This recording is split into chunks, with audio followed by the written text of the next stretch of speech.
原來廣州真係可以咁凍㗎喎！今朝我睇7點鐘，我俾阿大哥嘈醒咗，我睇個溫度計，我出得6度啊！哇，黐線㗎真係！我決定下星期去睇雪啦。不過睇雪之前呢，我要完成阿大哥俾我嘅任務。一早7點幾就發短嘅信息俾我，話佢嘅師兄嚟咗廣州，叫我請佢食餐飯，招呼一下，梗係冇問題啦，絕對係榮幸啊！人生有幾多個10年啊？我唔知道佢人生嘅10年嘅過程中呢，肯定食過好多山珍海味㗎。你有咩好嘢未食過？啲師弟大哥級別係嘛？但係我絕對相信佢應該好耐都未試過同我一齊去攞個烹去排隊打飯食飯堂係嘛？老實講啊，我大學畢業之後我都好少咁做啦，何況呢啲係咪師弟啊？係咪先？所以咧，我決定今日招呼佢嚟我哋公司啱啱裝修嘅飯堂嗰度，同我哋啲同事一齊攞個烹排隊打飯。唔知佢係咩感受啦？嗱，前提呢啲所有嘅安排佢都係唔知嘅，可能佢都以為我帶佢食山珍海味啦。不過呢啲嘢廣東人肯定做事要務實㗎嘛，所以我就一早吩咐我公司嘅同事，有咁把炮有咁把炮，有咁威都唔威，我哋嘅出行規格一定要拉滿。我話公司有啲咩好嘅車，有啲咩可以體現到符合呢啲師弟出行要求嘅車，你幫我搬晒出嚟。跟住佢幫我揾咗2架呢啲車啊！喂，你有冇發現啊？嗱，呢架藍圖夢想家威㗎，你睇佢做成都話好似話呢個叫咩啊？鯤鵬展翅啊！話而家好興呢啲咁嘅設計係嘛？同埋佢車身長度5.3米嘅長度，成架車睇起身咧端莊大氣、雍容華貴，就係充滿住呢啲咁樣嘅氣場嘅感覺啦。同埋1架唔夠，同事真係襟撈啊！2架，其實如果係3架仲威啊！呢啲車結伴出行喺路上嗰啲氣場啊，真係冇得頂啊！所以我決定開呢2架車去接阿長哥翻嚟公司食飯堂。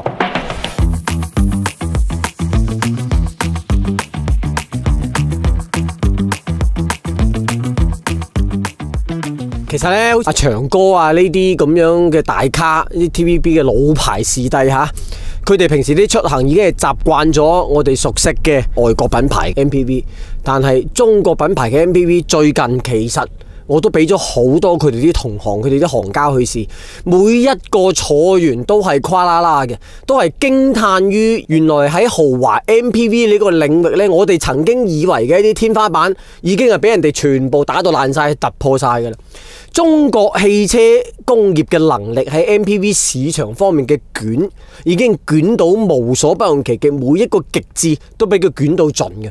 老實講，現時一等一嘅各個牌子做出嚟呢個級別啲豪華 MPV， 每一個都有自己嘅耍家嘅本領，每一部都可以對標曾經嘅一啲天花板車型嘅。呢個我當然就係驕傲啦。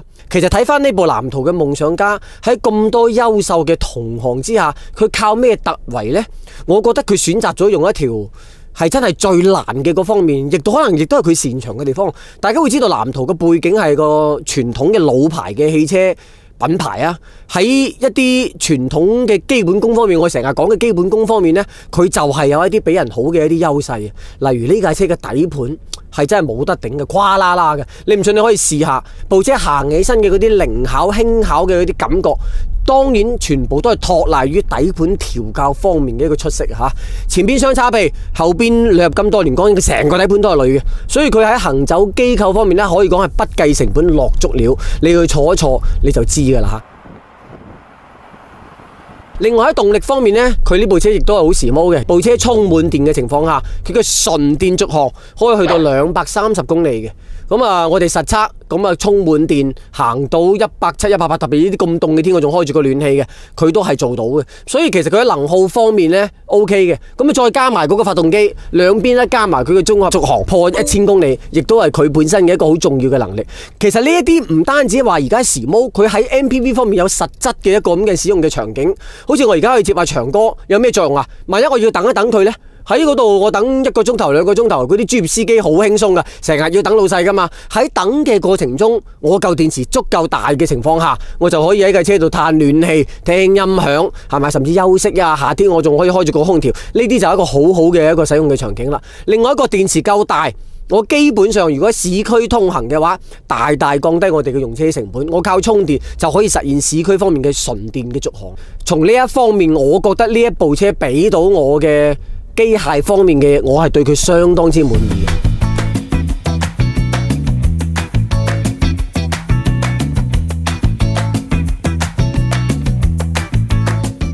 我見到長哥啦 ，Hello， 早晨，長哥。Hello， 早晨。唔好意思啊，要你等咁耐。係啊。嗱，咁咧今日咧我帶你去試啲特別啲嘅嘢。好，我相信你好多嘅10年未食過啲咁特別㗎啦。係咯，人生有幾多個10年啊？最緊要試下。OK， 我哋上車。好。OK， 好啦，祥哥上車。嗱，非常之榮幸嚇，我可以同阿祥哥一齊，因為重要㗎。我收到呢個 order 要招呼好你。喂，今朝過嚟係咪好凍啊？凍啊！今日又早過嚟啦，你8點幾要出發啦。行大橋過嚟係嘛？我哋唔係行深圳灣啊，大橋好遠啊。哦，喂，你都辛苦喎，成日到處要咁行嚟行去。都係嘅，咁啊，但係開心嘅。我又覺得我哋呢行睇唔同嘅嘢啦，接觸多啲嘢啦，學海無涯啊嘛，係嘛，學多啲嘢。所以咧，其實好重要，尤其喺內地出行，因為內地地方大嘅，成日都會坐7人車。哦，你哋肯定就嗰幾款7人車嘅。係啊。所以呢次咧，我唔單止我想同阿祥哥撐下台腳咧，食下飯，同埋想你感受一下我哋啲國產7人車而家啲水準。好正啊！呢架車你覺得舒唔舒服啊？舒服。頭先我一上車，我覺得咧個內籠個空間好大。係。7人車都好耐歷史啦，咁有好多比較矮身嗰啲咧，所以你會發覺好多人揀啲7人車都會揀啲高身啲。因為矮身嘅車通常個內籠比較窄，好似坐私家車咁樣，咁你就冇咗嗰個舒適感。但係我頭先又唔過，因為佢都係算係比較矮身，佢唔係話好高嗰種。但係一入到嚟，咦，我覺得個空間感好強喎。OK， 同埋而家呢車咧最重要嘅，唔知阿祥哥有冇留意到個地圖咧？好似屋企咁啊，全部平嘅。係喎，因為佢係電嘅。哦，冇咗個中軸，因為係啊，唔使車喉，咁所以佢基本係平，入邊嘅空間就好佈置。係啊，係。仲要咧，而家你坐緊呢張凳咧，唔單止啲皮嗰啲靚，但係如果有機會先享受咧，佢有個叫零重力，成張凳攤平。好似航天飛機咁樣好舒服，仲有按摩，全部都有。咁啊，開工嘅時候一攰可以瞓低好似張床咁。冇錯，冇錯。準備埋啲被鋪咁啊。喂，真係得喎，因為你原先嗰種咧，一行油嘅車，你休息嘅時候咧，開冷氣、開暖氣，你會驚嗰啲死氣。又唔環保。唔環保。而家佢有電，所以佢完全你停車等人嘅時候，或者你化妝啊，喺架車度2-3個鐘頭，佢全部都可以做到啊。純電。唔係，佢有個少少個發動機。少少個發動機。個發動機係幫佢發電。哦，純粹發電嘅。係，因為你有時去到啲偏遠啲嘅地方充電又唔方便，點辦咧？我仲可以加油，咁所以呢點就係佢嘅好處。哦，兩用可以。同埋祥哥，其實大家觀眾都好好奇啊！你呢排喺內地有冇啲咩新嘅作品俾大家？啱啱喺橫店拍完《巾幗梟雄》。巾幗梟雄。因為《巾幗梟雄》又開多輯，就叫做《懸崖》。幾時上喺出去？大家應該就出年啦。喂，咁多年咧，其實大家喺銀幕上邊去認識你啦，大家成日都講你嘅嗰啲最著名嘅 slogan 啦，人生幾多個10年？人生有幾多個10年啊？人生有幾多個10年啊？喂，我認為呢樣嘢唔係一句簡單嘅台詞咁簡單，真係會激勵咗好多人喺做事做人方面嘅一啲判斷同埋決策。係呢個你有冇諗到？啱開始講呢句話。其實冇嘅，你講得好啱啊！因為即係自從呢個戲出咗街之後咧，即係好多人都同我講：哇！你呢句真係即係令我更加努力。係啊，因為要珍惜啊嘛，人生有幾多個10年啫，係嘛？你要懂得去珍惜呢10年，你每一個10年，你點樣去令到自己更加成功、更加進步？咁其實呢句台詞都係真係編劇寫嘅。OK。咁但係我諗佢又好巧妙地結合咗我自己嘅演藝生涯啦。大家都知我又做咗好耐。亦都係即係開頭，亦都係做一啲小角色啊，一啲咁樣嘅，慢慢一步一步上嚟。咁同埋即係每一個10年對我嚟講，亦都有好多唔同嘅階段。由初頭訓練班出嚟咩都唔識，至到10年啊，又開始有豬八戒啊，開始有一個階段，咁又係觀眾好認識嘅階段。咁又另外一個10年就去到呢個巾幗梟雄啊，咁又到巾幗梟雄之後就再10年。咁我覺得我每個10年都好似有一個唔同嘅學習，唔同嘅進展。我諗觀眾除咗話睇到柴九講人生有幾多個10年，佢哋仲睇到黎耀祥講嘅人生有幾多個10年。冇錯。即係佢睇到嘅唔單止係戲，仲係演呢個戲嘅演員，佢點樣每一個10年去努力。所以我覺得自己好開心嘅。即係開心唔係話唔單止係觀眾中意呢個戲啦，我係覺得呢個戲仲帶到一個好正面、好正能量嘅信息俾觀眾。呢個係我最想做到嘅嘢，因為我成日覺得我哋做演員有個責任嘅，即係觀眾睇你嘅戲，除咗娛樂，咁佢得到啲乜嘢呢？得到一個咩信息呢？咁呢個信息唔係淨係個戲或者角色俾到嘅，演員都有責任嘅。太好啦！因為其實阿長哥講嘅呢樣嘢，我都有少少感慨，因為我做汽車記者，當然我係晚輩啦，我都做咗20年。20年，我做咗都2個10年，做2個10年。呢2個10年，我睇到嘅嗰啲變化，我記得我入行嗰時。好羨慕你哋香港嗰個市場，哇！你哋嗰啲全世界當時最好嘅車，我哋哇嗰啲車真係 dream car 啊，好正嘅車。咁到慢慢第1個10年過嚟，中國嘅汽車慢慢學習，到現時其實中國汽車發展，我認為係真正30年嘅啫，3個10年。咁到現時，我真係好驕傲嘅。其實我邀請你過嚟食飯，我可以揾一架國產嘅座駕嚟招呼你。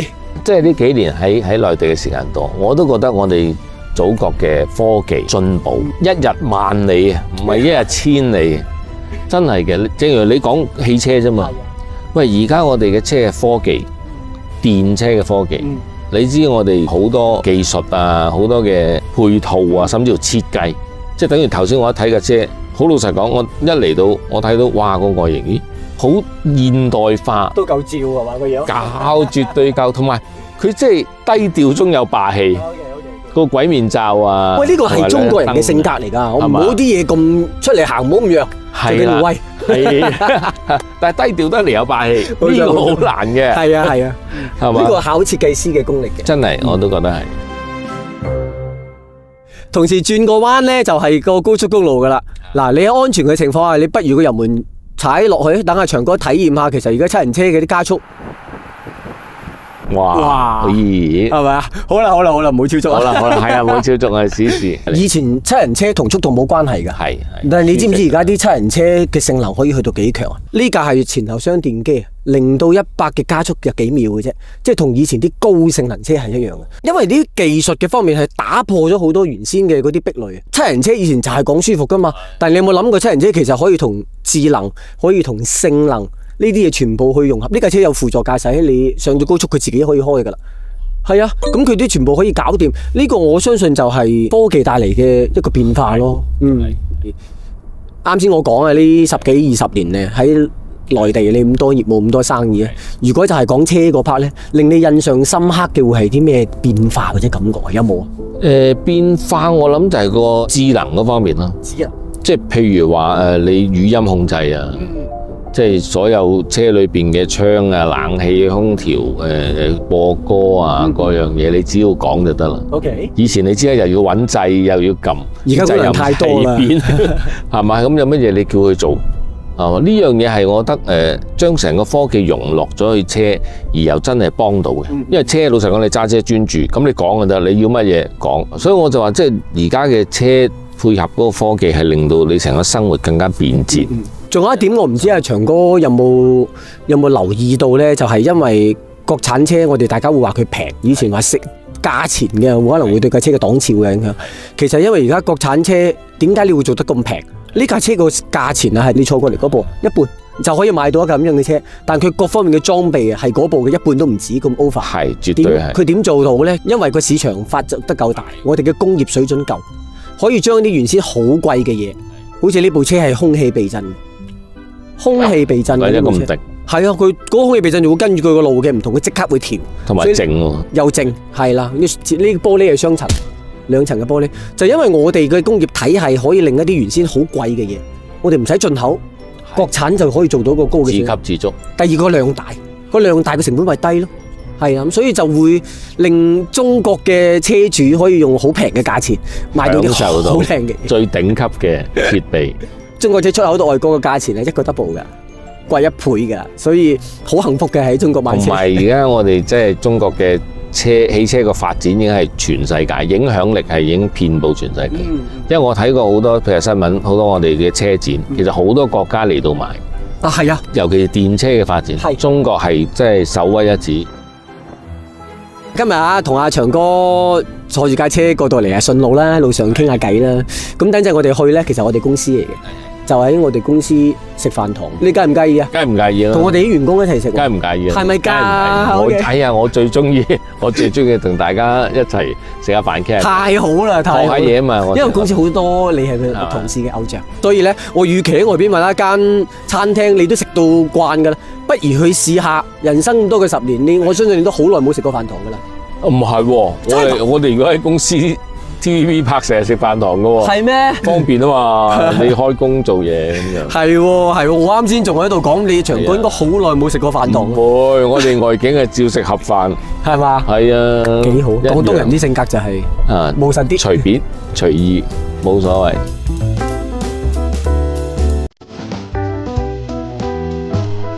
呢度咧風涼水冷啊！哇！介紹下就屈就少少啊，長哥啊，唔屈就我哋食飯堂，呢啲同事排緊隊嚟等飯啦。係呢兩個係我哋公司嘅嗰個美食總監啊。冇咁心有我哋平時食嘢都唔超過50蚊嘅，就係咁嘅水平，你知道我咩水平啦？今朝仲喺度大放厥詞，話阿長哥應該上一個10年都未食過飯堂噶啦，但原來阿長哥話日日喺 TVB 食飯堂。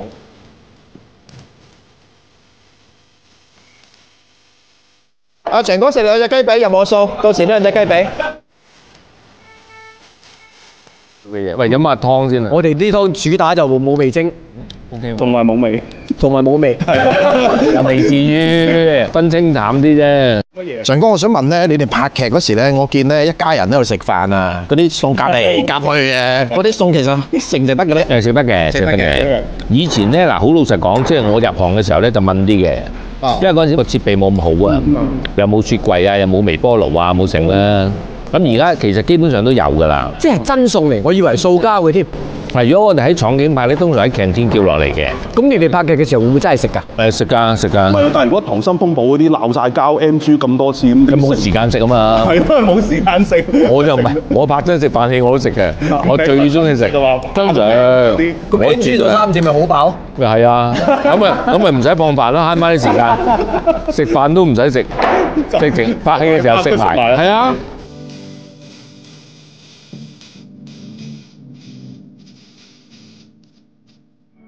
今日真係超開心，我都好榮幸啊！可以邀請到阿長哥嚟公司食一餐飯啦咁，同埋真係啱先喺車度我傾偈，我先發現原來長哥都係個車迷，好多車佢同我講咗佢自己擁有嗰幾部車都係我最中意嘅車，所以真係同我哋會有好多共同嘅話題㗎。哇！我哋都好多車可以俾你試下。係啊，就係咁樣啦嘛。咁所以跟住落嚟咧，我覺得會幾好嘅，同埋我估唔到阿長哥對我哋個飯堂，我之前都好忐忑㗎。